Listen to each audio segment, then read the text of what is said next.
Hey friends, how are you? Sorry I've been away for so long. I was busy last weekend. I had to go and see my brother. But now I'm back and got something to show you today. This machine is going to go on eBay shortly, so I thought I'd do a little video of it just to talk you through it and yeah, give it a run.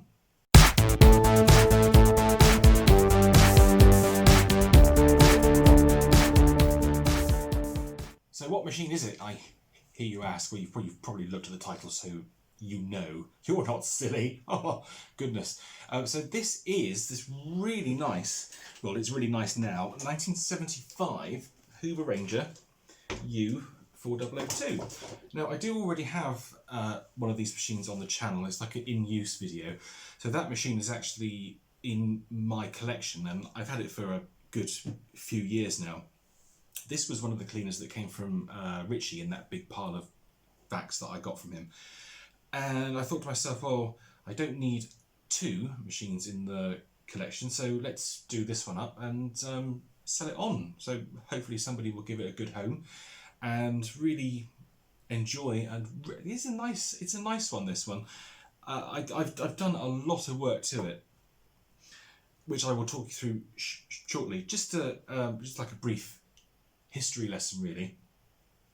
The U4002 was, I think, launched in 1974, and it was the first new style senior cleaner for a long time. So I think the original Hoover Senior 652, or, well, it wasn't called a senior then, it was called the Deluxe, I think, yeah. It was launched in 1959. That was the pink machine with the pink vinyl bag. Really cool cleaners. Quite hard to find now, actually. And they were in production well into the 1970s. I think by the time 1973 rolled round, they were producing 6525C, if memory serves. That was the machine, that was the core machine at the time. So in 74, they released a revised style cleaner, and this was actually the first machine to have the Ranger name. So I think technically this is a Senior Ranger, and then the machine that replaced this style was the U4186, which was the Ranger. I think that's right. It gets very muddled. It's quite confusing. It's hard to keep track of actually what Hoover were doing. I've said this to you in the past. It all just gets a complete mess. By the time the late 70s rolled round, it was a complete mess. So this particular machine, the U4002, was a replacement as the core cleaner in Hoover's upright range, the sort of luxury range, the luxury range Ranger. Oh, that's so funny. It's not funny, sorry.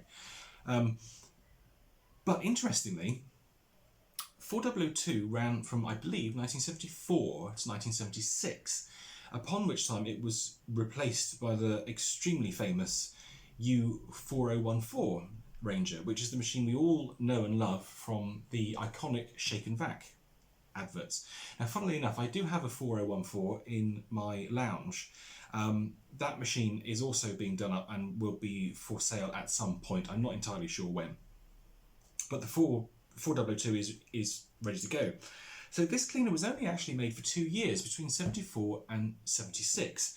Now, whilst there's an awful lot of love for 4014, 4002 seems to almost be like the secondary machine, even though they share probably, I would say, about 95% the same. They are effectively exactly the same vacuum cleaner.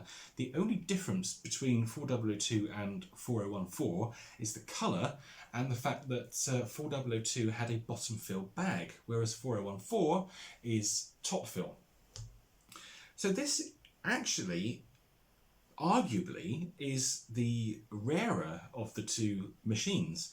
This being made for only 2 years, whilst 4014 was manufactured between 76 and 1980, because midway through 1980, as I say, it was replaced by the U4186 Ranger, which was the completely restyled machine with the plastic chassis.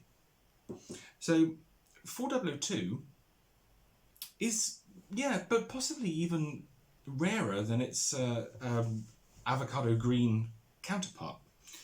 So this particular cleaner, it was a real mess when it came in. It was in an absolute, complete and utter state, and I did so much to it that I actually had to write it down. So I've got a pad here, and I'll talk you through what I've done to the cleaner, so you know what work has been done, and you know, you could be confident that you're getting a good machine if you were to bid on it. I'll leave the link to the eBay auction below. I think this video is going to go live on Saturday. The auction will probably go live on Sunday, so if you check back on Sunday, you'll see the link to the eBay listing. So what did I do to it? Well, the first thing, as I do with all of these old Hoovers, is take the suppressor out. You really don't want a 45-year-old suppressor in there. That is a time bomb. It's going to go bang, probably very shortly. The motor was completely removed, completely stripped down. Everything was cleaned in it. Both the top and the bottom bearings were oiled up. I grease on the top bearing, 3-in-1 oil on the bottom bearing. That works really well. So the motor itself is really nice and smooth. The commutator was skimmed, the carbon brushes were clean and checked for life. The outer bag, as I always do, was hand washed. The outer bag actually is in really nice shape. There's not any holes in this bag at all. It is absolutely perfect. Yeah, there's nothing here. If I turn the machine around, you can see the back. It is in really, really nice shape. The bag is great. There's a few little bits of marks on them, but I think as we learned from the 1036 bag that I washed, it's best not to scrub them. Just don't scrub these bags at all. Just, you know, give them a good hard rub in the sink with twin tub powder. I always use twin tub powder, and yeah, it brings them up really well. So the bag is very nice. The brush roll was stripped and cleaned, and the bearings were oiled on that as well. It's had a brand new flex, so this is 0.75 white 2-core flex, so that's the correct length. It's got a period plug on it as well. I'll show you the plug there. So it's got a nice period 1970s plug, which is great, not a modern one. What else? Oh, a pulley. When I started to look at the machine and I took the base plate off, I thought, oh, there's no pulley. There's no pulley on the bottom of the motor, on the holding the fan in. Luckily, I had a brand new, genuine Hoover pulley in my pile of parts, so that went on. So it's got a new one of those.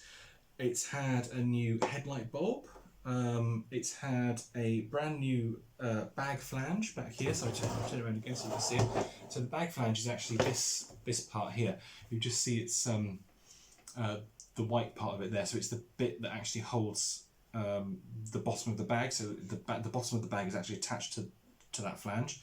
So that's brand new. New old stock. It also had a new bellows as well. So the bellows here is also new. That was pretty shot. What else? A new belt. So the belt is really nice and taut now. It cleans really well, I must say. It's very good. Plenty of life left in the brush strips too. If you have a look underneath. There we go. Hopefully you can see that. So it's got really nice brush strips on it.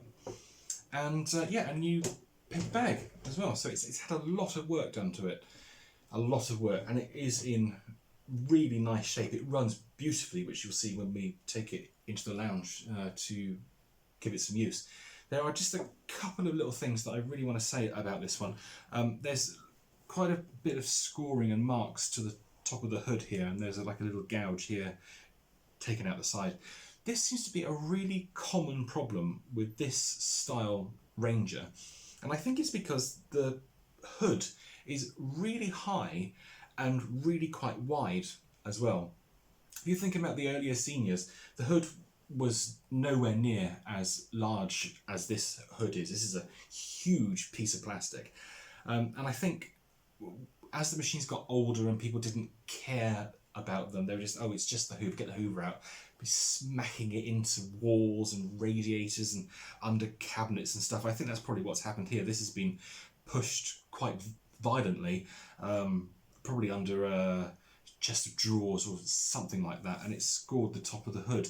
Also, when you think about how far radiators are off the floor, as I say, it's such a wide hood, people are just pushing them in, trying to get under the radiator to clean, and it's a real shame.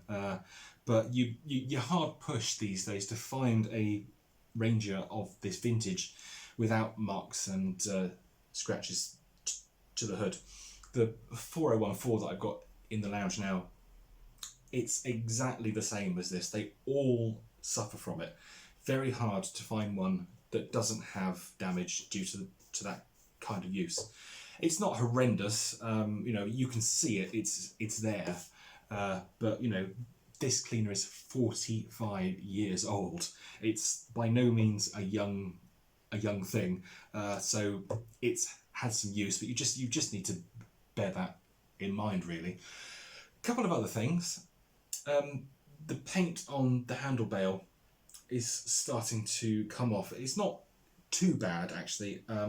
You see it more if you look at it from this angle here. The paint's come off on the back, and there are some scratches and marks to it.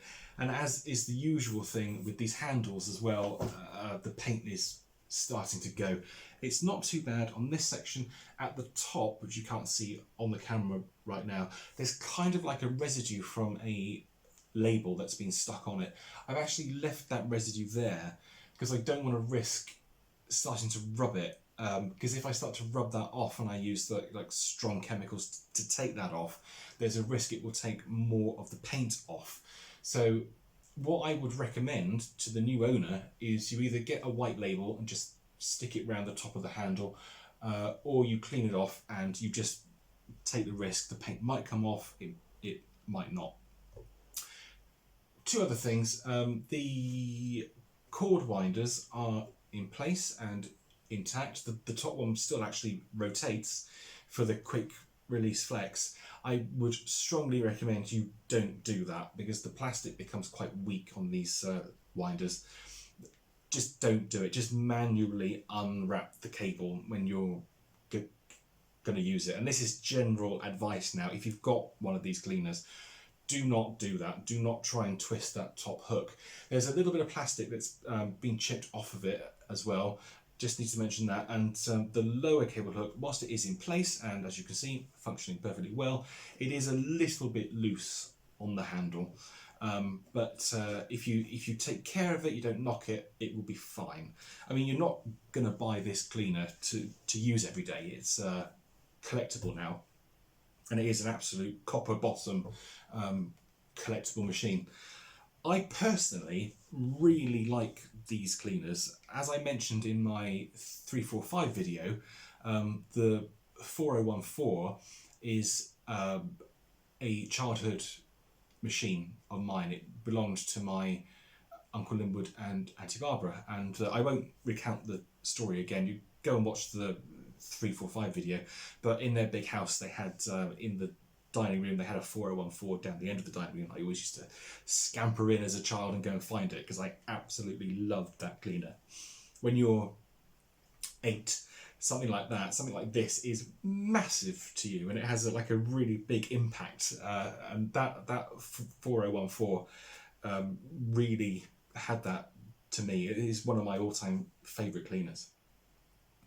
There's something else that I wanted to talk to you about, and I kind of needed a Ranger in order to do that.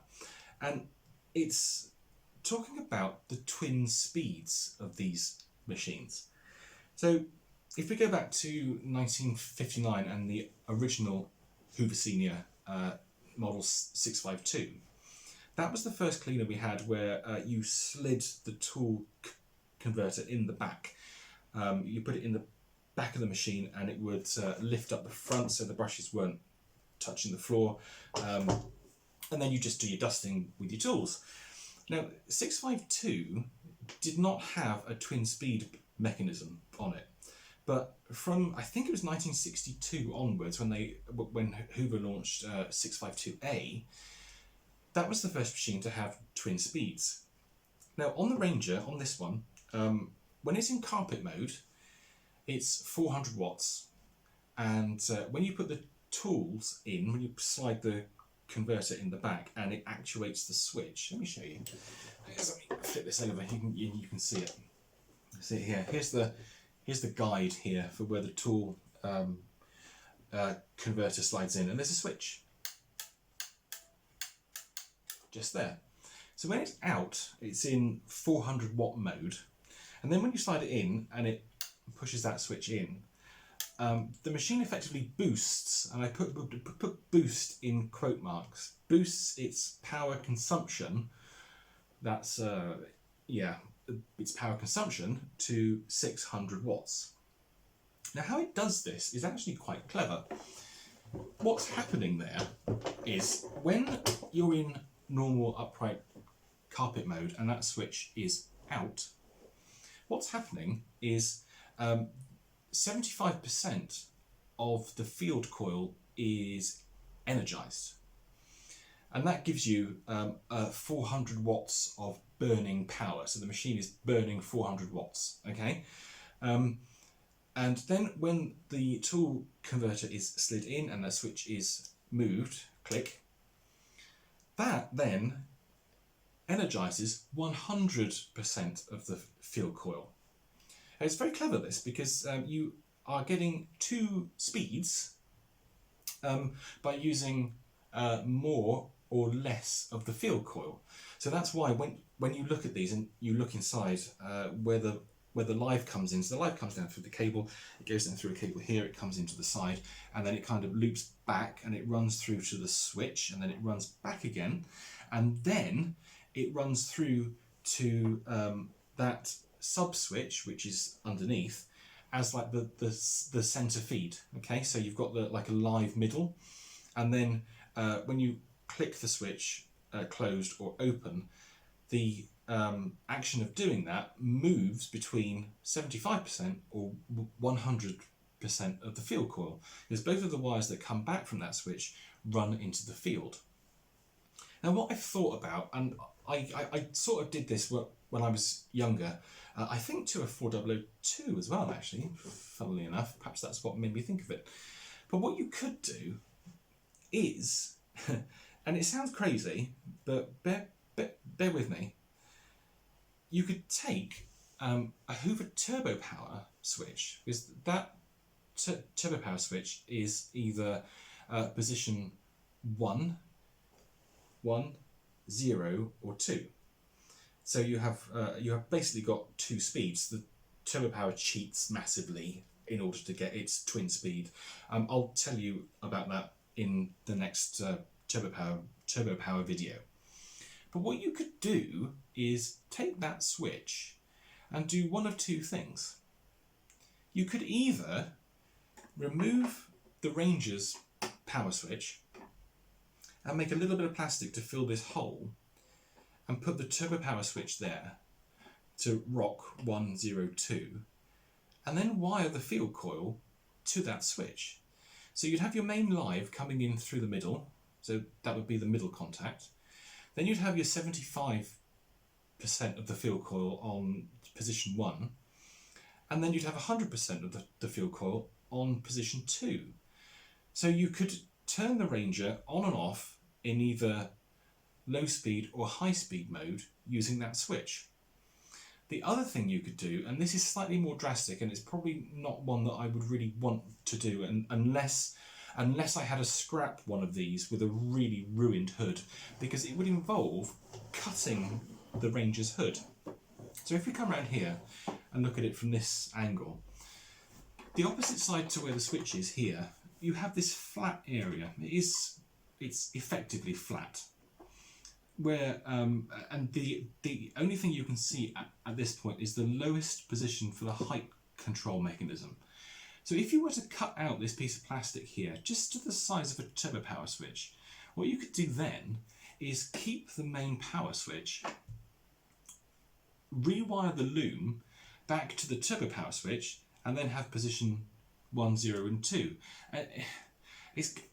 You kind of want it to be like, either high or low on it, but because of how the loom works, you need a centre position. So you could almost have two offs, because if this main switch was off and then the turbo power switch was set to 0, and then you press this switch, nothing would happen because there's nothing going through to the field coil. And then if you put it into position 1, you get low power, and in position 2, you get high power. So you could actually make a twin-speed Ranger.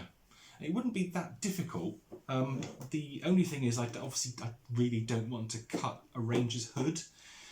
If this was 25, 30 years ago and these machines were 10 a penny, just piled up, yeah, I would happily do it then, but not now. It's it almost seems like sacrilege to start cutting something that's, you know, actually quite special now. But it's an idea. I think I'll probably try and do this by using the method where you get rid of the Ranger's main switch and try and put a turbo power 3 position switch in this point. I don't know how I can do it because this switch is held in place. Oh God. You know when you do things so many times, it's like muscle memory. I can't remember how this is mounted. I think there's a screw here with a slight spring on it. I think it's sprung, but yeah, might be able to find a piece of plastic to fill that gap and then put the turbo power switch in it. But it's, yeah, something to think about. I do think it would be really cool to have a twin speed Ranger, and then you could just like change your speed anytime you wanted. And if you wanted to use it on the tools, well, that's fine. You put the converter in, flick it to number 2, and you're off. You've got your full power for your tools. Then when you're back to doing carpet, put it into number 1, so you're in low mode for your carpets. And if you come to a particularly dirty piece of carpet, you can stick it into number 2, and you've effectively got a boost. That'd be really cool, actually. That would be really, really cool. Also, as well, I wonder, see, I'm thinking now and I'm rambling. I wonder if it'd be possible to reroute the wires up the handle and then put a boost button at the top of the handle. So like a momentary switch where you just press and it boosts, and then you release it and it goes back to normal power. That would be quite cool as well. But then you wouldn't have full power when you're using the tools. So, you know, there's pros and cons to all of it. But yeah, I just wanted to talk you through that. It was just an idea that sort of popped into my mind. I love making Frankenvacs. It's so much fun just making these machines that you know should never be, that Hoover never thought we would do that. But yeah, anyway, there we go. So that's an overview of the 4002. As I say, this one's going to be for sale shortly. So I guess the only thing to do now is to take it into the lounge, give it a run, and you can see it working. So yeah, thanks for watching. Let's go and do that, and I'll see you in the next video. Take care. Bye.